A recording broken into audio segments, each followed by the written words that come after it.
Hello, amazing champions. I welcome you all to class. Today, we'll be looking at a few topics, but first of all, I'd like to begin with compare and contrast. What does it mean to compare and contrast? When you compare two or more things, you look at how they are alike.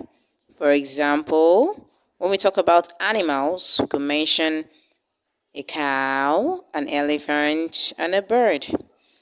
When you contrast two or more things, you look at how they are different.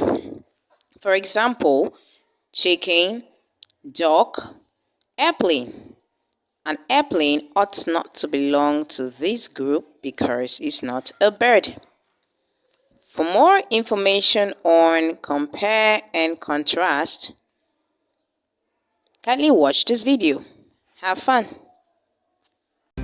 Compare and contrast. What do the words compare and contrast mean? Compare means to tell what is alike or the same between two things. Contrast means to tell what is different between two things. I can compare and contrast using a Venn diagram. A Venn diagram is a graphic organizer that has two circles that overlap. The middle is to tell what is alike, and the sides is to tell what is different. Let's compare and contrast between a bird and a cat. In the middle, I will write that they are both animals, and they both can be pets. However, a bird is a bird from the bird family. It can fly and hatches eggs, but a cat is a mammal. It cannot fly and it gives birth. Authors often compare and contrast between things within a story or text. They use keywords to show how things are alike or different. Some keywords that are used to compare are same, also, like, both, alike, similar, similarly, or as well as. An example would be both birds and cats can be pets to people. Some keywords to contrast are different, difference, but, unlike, although, however, while, and on the other hand.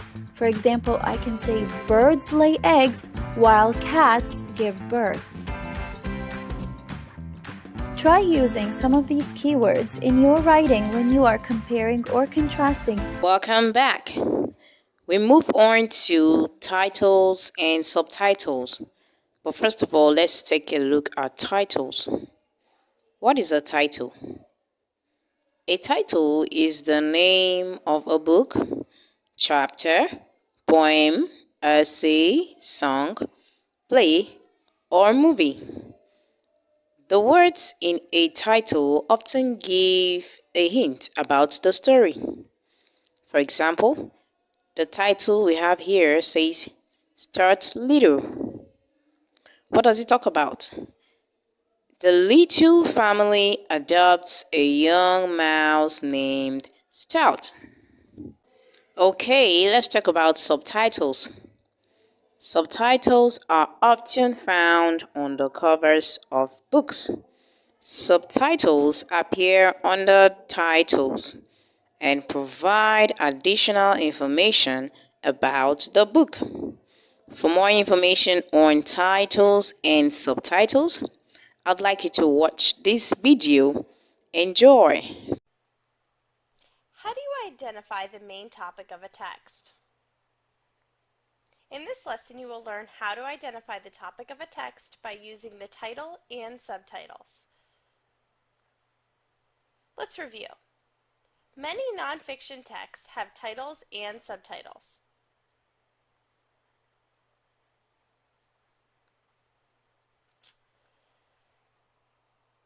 A common mistake is that students will begin to read the first sentence of a text and continue to read without acknowledging that a new subtitle has popped up. A subtitle means that the author is transitioning or moving on to a different part of a main idea. If readers don't pay attention to these subtitles, they may quickly become confused or have difficulty grouping all of the new information that they are learning.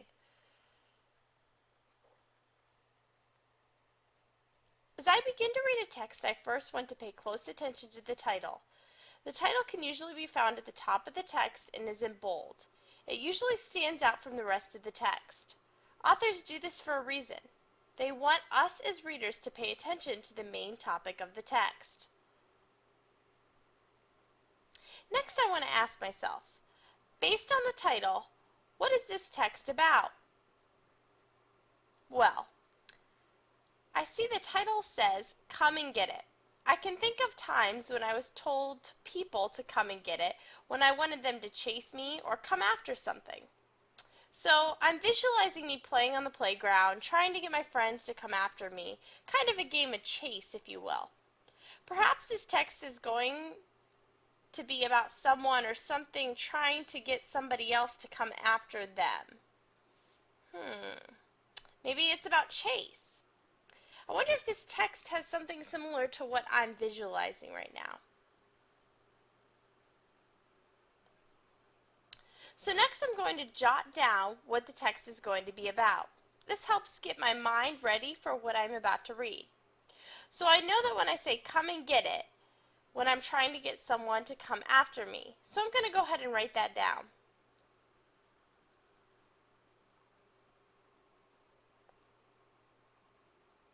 Next, I'm going to continue reading. I want to be sure that I stop and pay attention to the subtitles.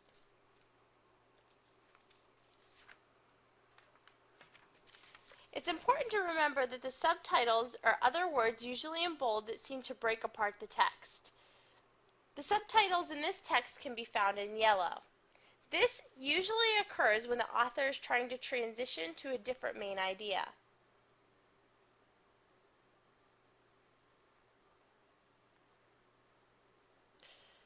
So next I'm moving on to luring with body parts. So I'm going to stop as soon as I see a new subtitle. And I'm going to think to myself, okay, what is this part of the text going to be about? Well, even if I don't know what luring is, I know based on the previous text that I was trying to get somebody to come after something. So maybe this part of the text is about animals or insects using their body parts to get something else to come after them. So I'm going to go ahead and write down my thoughts. So this section of the text will give me information about how something uses body parts to attract others or to get them to come after them. Welcome back. Finally, we'll be looking at table of contents.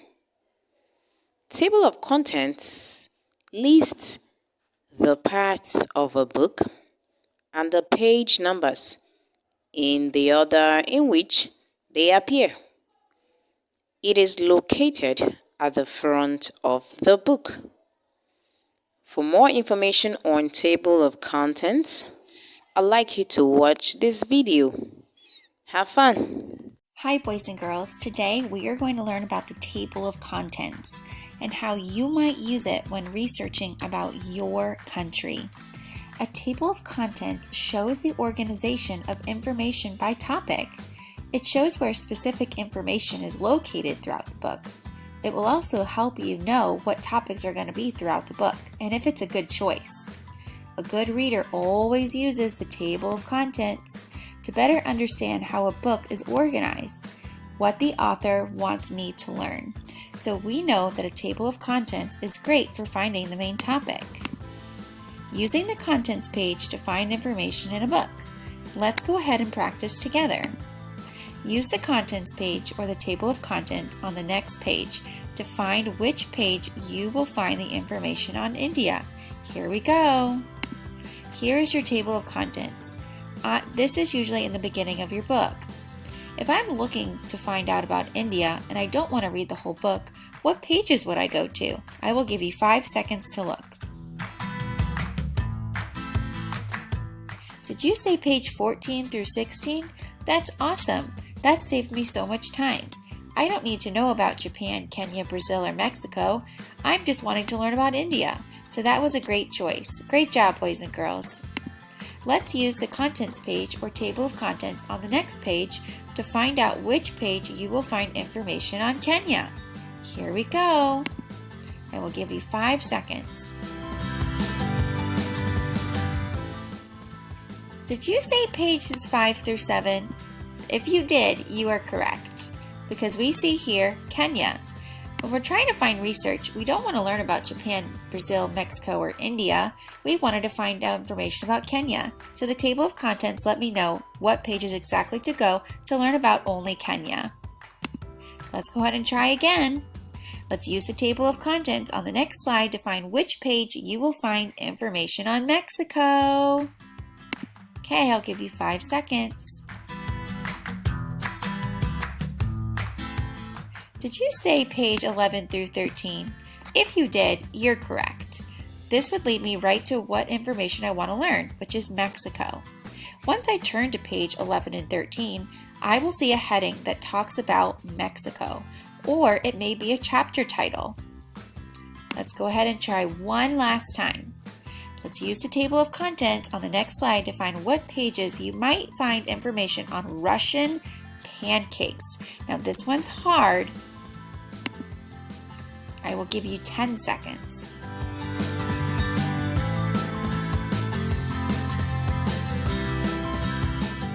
This one was difficult because what I did is there was harder words in here, but you had to find words that you know yourself.